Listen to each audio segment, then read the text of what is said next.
com radio the way it should be heard. And our topic today is how the travel industry will change after the pandemic, and we're calling it the future of travel. And by every measure, the coronavirus pandemic has decimated the travel industry. The images of the world shut down are eerie, and the numbers are staggering. About 100 million travelers, about 100 million travel sector jobs have been lost, and according to one global estimate,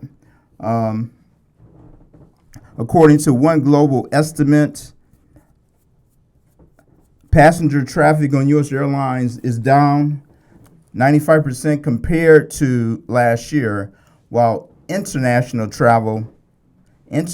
passenger revenues are expected to decrease by more than $300 billion. And domestic hotel occupancy rates fell off a cliff, and now it hangs around 25%.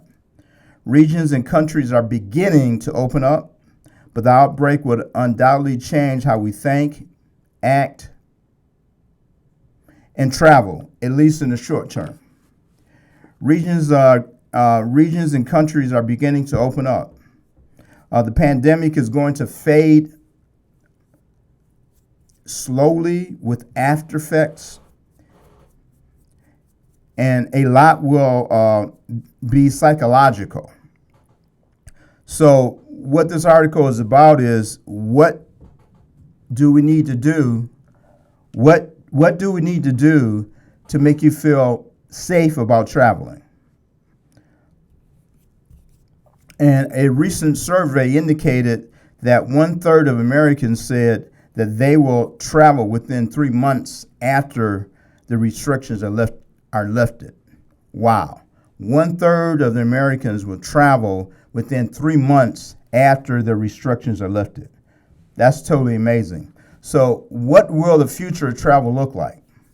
In today's show, we will discuss 3 actions needed to travel in the future: social distancing, testing, and face masks, and how these three actions will affect air travel, cruising, and hotels. Plus, we'll take a break from all this negative news about the pandemic and talk about 3 places you may want to travel to in the future or near future: Hawaii, Puerto Rico, and Madagascar. Now, Madagascar is not a cartoon. It's not a movie. This is an actual place, and it's totally amazing. And we're going to take you there. Okay, but what is travel like? What is air travel going to look like on airplanes? So right now, they're trying to practice social distancing on airplanes. Solving social distancing in airplane is currently being attempted by leaving the middle seat open. But for the airlines to make any money off of it, we don't know if this is possible. But nonetheless, expect airlines to dangle cheap fares to get people back in the air. So again, we're talking about air travel. The other thing needed to travel would be face masks. Public carriers mandate that passengers wear face masks and increase the frequency and effectiveness of their cleaning protocols, including filling the aircraft with a germ-killing fog before cleaning crews wipe down surfaces. As long as it has a long effect. Delta Airlines is currently cleaning their airplanes at night after all flights, and this has been done internationally for a long time. And the third thing that will go a long way to reassure the public that it's okay to fly is testing. But so far, only one airlines Dubai Emirates has offered a virus test to a limited number of passengers. Groups including pilot unions have called for temperature checks. The TSA hasn't moved on the idea, and Air Canada plans to begin taking temperature readings at check-ins this month. Payne Field, just north of Seattle, recently installed a thermal camera that reads passengers' temperature before they enter security. Passengers beware, low fares won't last. Assuming the virus puzzle is solved, many expect a reverse recovery in 2022. But this is only 2020. So we're not talking about airlines recovering until 2022. And because of the bailout they got from the government, airlines have to continue to fly to all the airports and this is called the CARE Pact, they have to continue to fly to all the airports they flew before, and they can't lay anybody off for 3 months. So look for things to change around October when this care package ends and the airlines start to try and make money on their own. So we're looking at laying off people. We're looking at changing routes, and there's several airlines already that has already tried to change the routes. So about October, November, the air industry is going to change. But the three things that we talked about for air travel is social distancing on airplanes, leaving the third seat open, face masks, which we covered in the first half of the show, that you have to wear to board the plane, but they're not enforcing the policy once you get on the plane, and testing. Right now, there's only 1 or 2 airlines talking about testing, and there's only one place in America, this is up around Seattle, that is going to use a thermal camera to determine your temperature before you get on the plane. So that's what it's like for air travel. What is cruising going to look like? And actually in cruising, there's two parts. There's 2 parts to cruising. There's cruising, there's getting on the ship, there's getting off the ship, and then there's a hotel portion of cruising. So for this part, we're just going to talk about getting on the ship, getting off the ship, and the housekeeping. So cruising will people get back on boats? Will people get back on cruise ships? Ships turned away from port after port, passengers quarantining their cabins, emergency workers in hazmat suits. Few travel sectors have taken a harder hit than cruises, now largely halted per no-sail orders issued by the CDC. Carnival, the biggest cruise line, says that they will cruise again starting August 1st. And I will put a big question mark after that. Analysts believe large companies like Carnival and Royal Caribbean, they have the financial ability to withstand everything that they're going through. And just so you know, it's stated that people booking cruises for 2021 is up.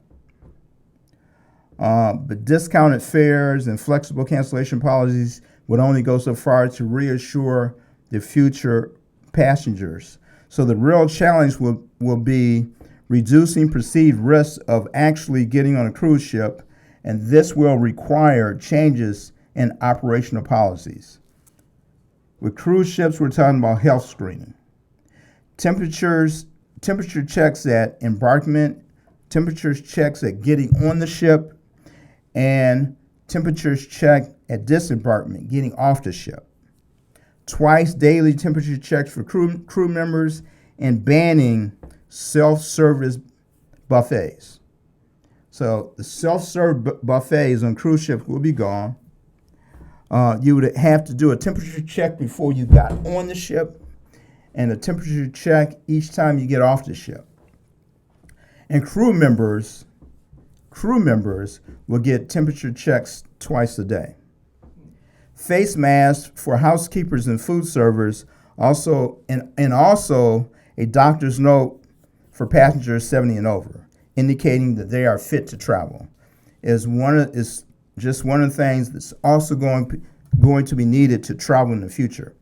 And then the cruise lines have to come up with a contingency plan for when an infection does occur. In its order, the CDC directed the industry to make more responsibility for managing outbreaks on board, including plans for laboratory testing of samples, disinfection protocols, and providing personal protection equipment. Royal Caribbean has gone so far as to try to make their face covering official.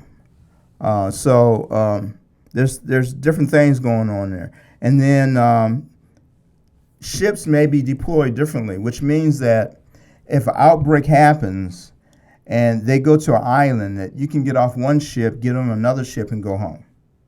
Okay, these are some of the plans that's in place for cruising after the pandemic is over. And hotels. And with hotels, I would also include cruises, because a part of cruising is the hotels.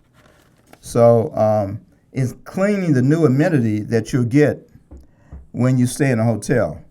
When travel restrictions are lifted and hotels reopen, travelers can expect to see housekeeping front and center in hotels, including cruise ships. Experts foresee more touchless check-in, VIA apps, and expressions of hygiene that go beyond the paper wrap over the toilet seat. So what we're talking about here is transparency and tangible clues will give consumers more comfort, adding that housekeeping logs may become public.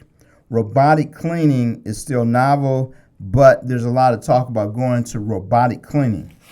Where hotel lobbies used to be warm and friendly, expect a cold but gleaming scene with custodians frequently circulating with disinfectant.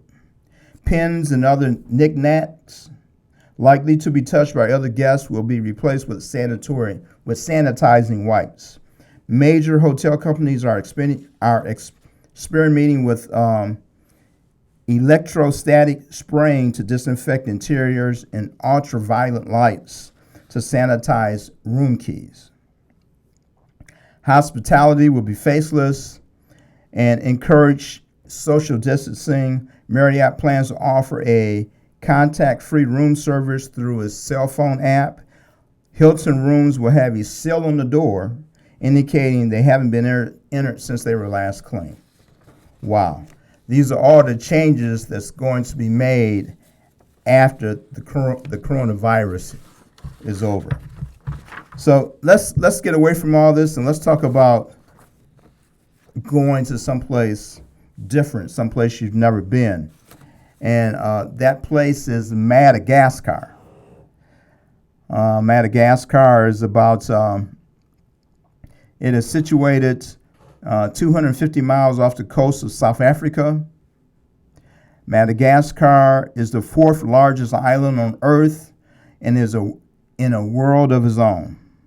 Sometimes referred to as the eighth continent, Madagascar split from the Indian continent about 88 million years ago and the African mainland about 47 million years before that. So it is perhaps not surprising that about 90% of this flora is found nowhere else on Earth. Much of the island's megaflora, including nearly 10-foot tall elephant, birds,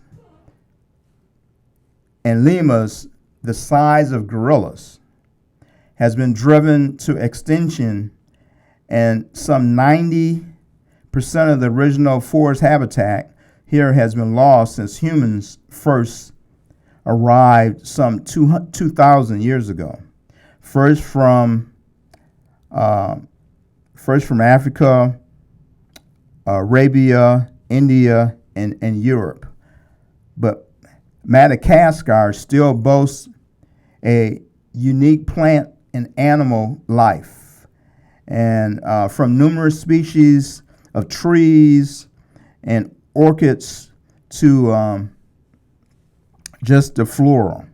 And this is it's truly an amazing place to visit.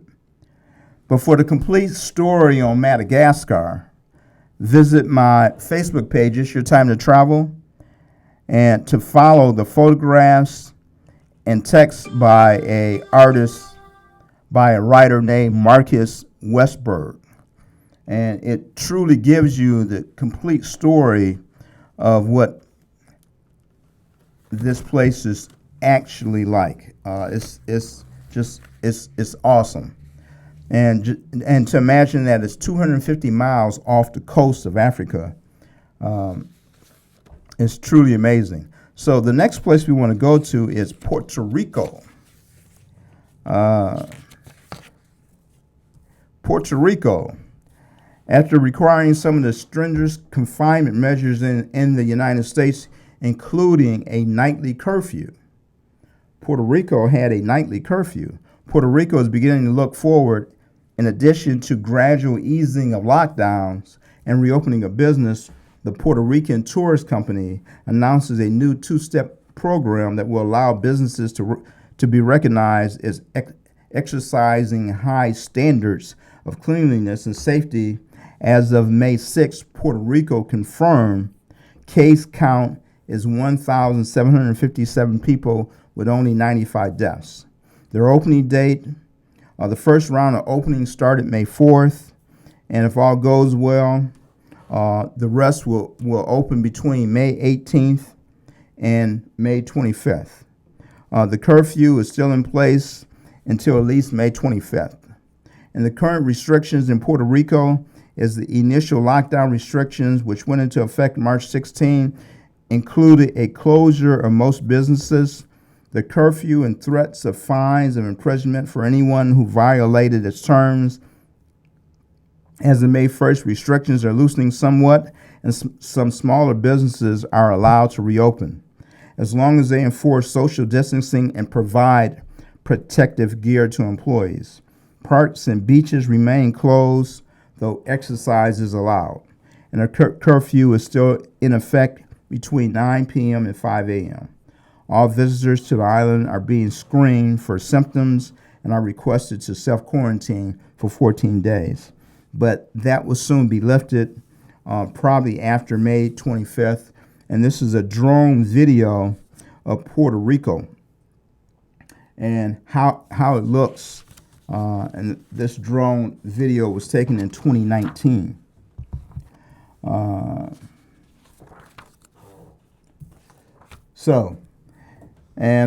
Puerto Rico is actually a place I traveled to often when I was executive for JCPenney's, because for some reason Puerto Rico was the biggest area where we sold cosmetics.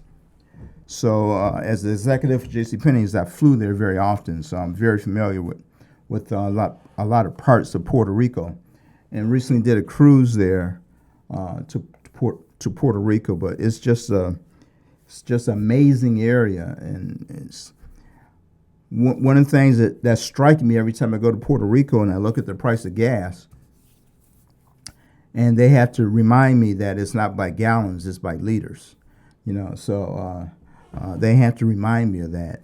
And even though Puerto Rico was devastated by hurricanes, it is really starting to come back. Really, really starting to come back. So one of the other areas that we want to talk about is Hawaii. And just so you know, during the pandemic, Hawaii was arresting people for being on the beach. And they were actually any people that was arrested on the beach that were not from Hawaii was being sent home. So travelers were being sent home in Hawaii during the pandemic.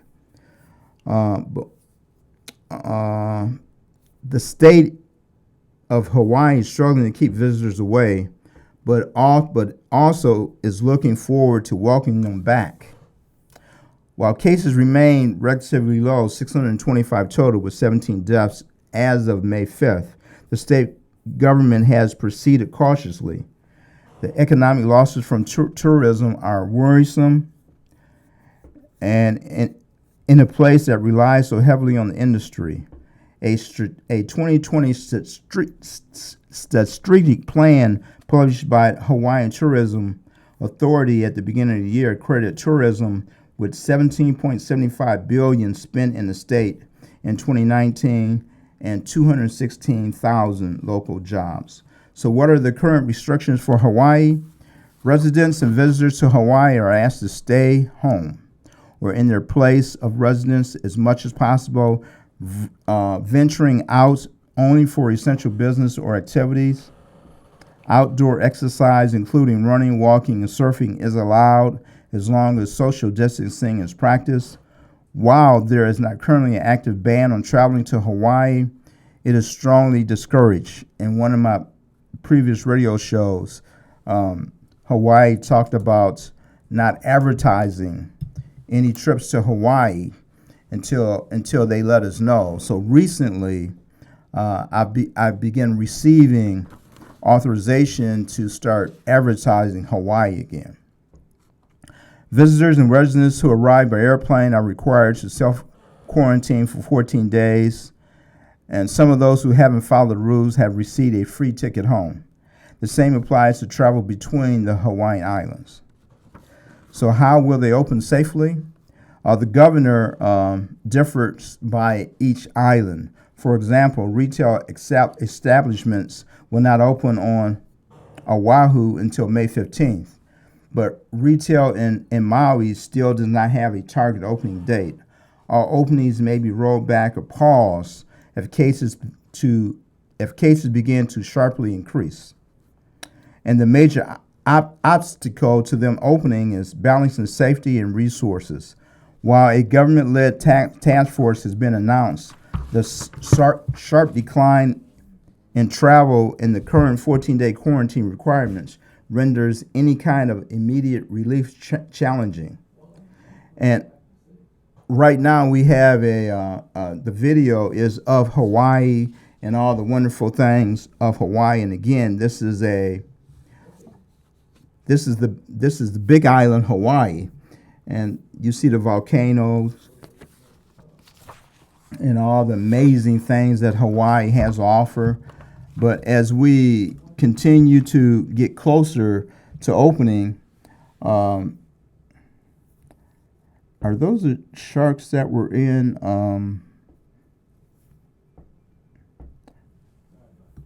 Yeah. So we're back to Hawaii again, and all the amazing things that's going on in Hawaii. And when all this is over with, Hawaii would be a great destination to travel to. So the three places that we talked about today was Hawaii that we're showing here, which will open up soon to travel. We talked about Puerto Rico, one of my favorite places to travel to. And we also talked about Madagascar, 250 miles off the coast of Africa. It is considered the fourth biggest island in the world. And if you go to my Facebook page, It's Your Time to Travel, there's a complete story about Madagascar. And I will add the YouTube video to it so you can kind of read about what it's about. Just places that we're looking to travel to as all this is over with. First half of the show, we talked about what travel is going to look like after the pandemic is over. One of the things that we talked about is that to have travel insurance, to have cancel for any reason travel insurance. Now that's what you need to travel in the near future after all this is over. And travel for any reason, travel insurance will give you the opportunity to cancel for any reason. You know, as long as you cancel 48 days before you travel, you get 75%, just 75% of your money back. So that's one of the things we covered in the first half of the show was travel for any reason. This just in, we talked about one way to keep the beaches clean is to announce that it's been a shark attack. Since there was a shark attack in Santa Cruz, the beaches are cleared. And before that, California could not keep the beaches cleared. And the other thing that we talked about in the first part of the show was airlines are not going to enforce you wearing face masks on airplanes once the flight's up in the air. So look up in the sky. It's the superhero of travel with Ricky Tyus, and we're able to take you around the world by air, land, or sea, even by flying saucer. And we're live on TalkTimeRadio.com, radio the way it should be heard.